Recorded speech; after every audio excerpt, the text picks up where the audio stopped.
Good morning. I'm coming to you right after my workout. I'm still a sweaty mess, but I wanted to share with you my experience with my inner critic yesterday. So if you haven't done work on your inner critic, some people call it a saboteur or a gremlin. It's that inner voice that we all have that isn't always very pleasant.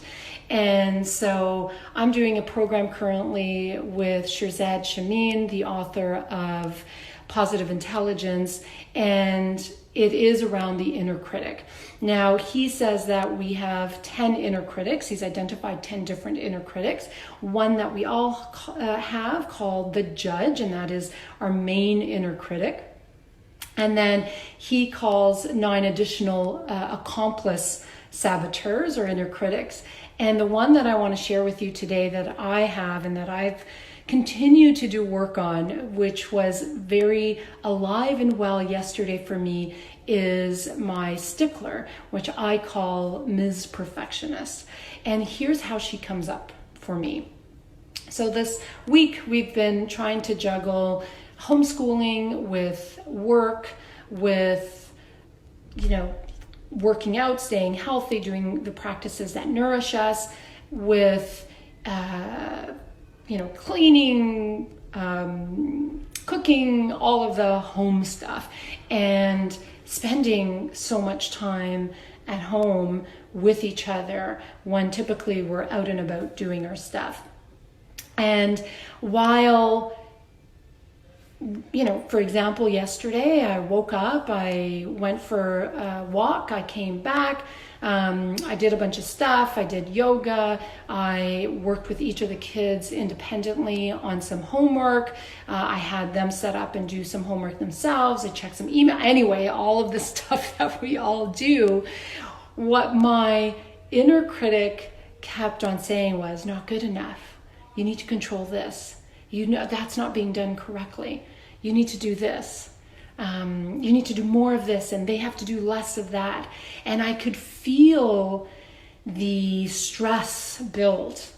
And honestly, I was short with my husband and I was short with my kids at different times during the day.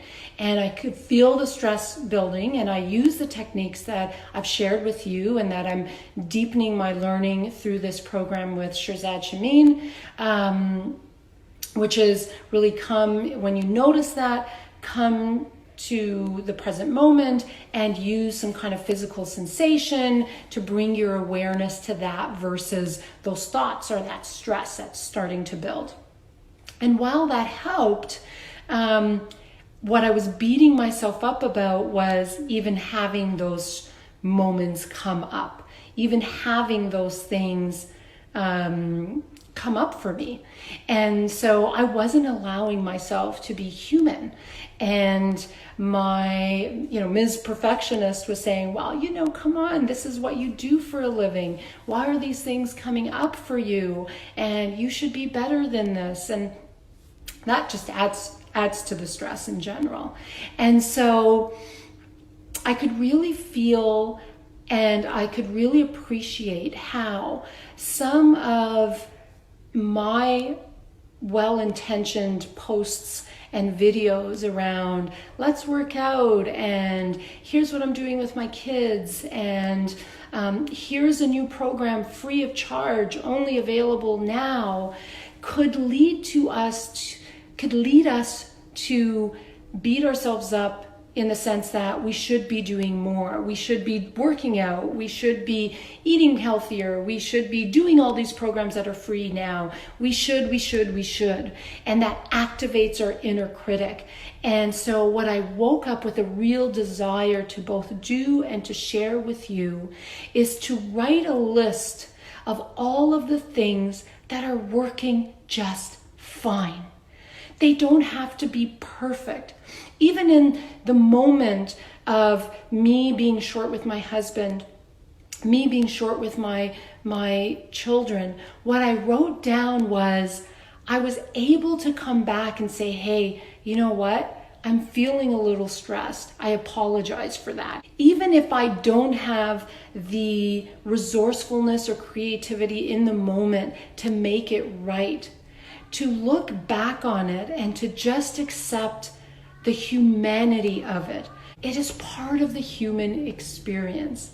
And so to just recognize that that is fine and that we're doing so many things right, that homeschooling is not going to be perfect and it's not going to look the same for everyone. That, you know, the amount of working out or eating well or whatever it is not going to look the same for all of us. It's times like these that we need to acknowledge the extraordinary times that we're facing and the full extent of our humanity, and really celebrate the things that we are doing on a day-to-day basis to get up, get our shit done, and make the best of the situation that we're facing. That's it for me today. Talk to you soon.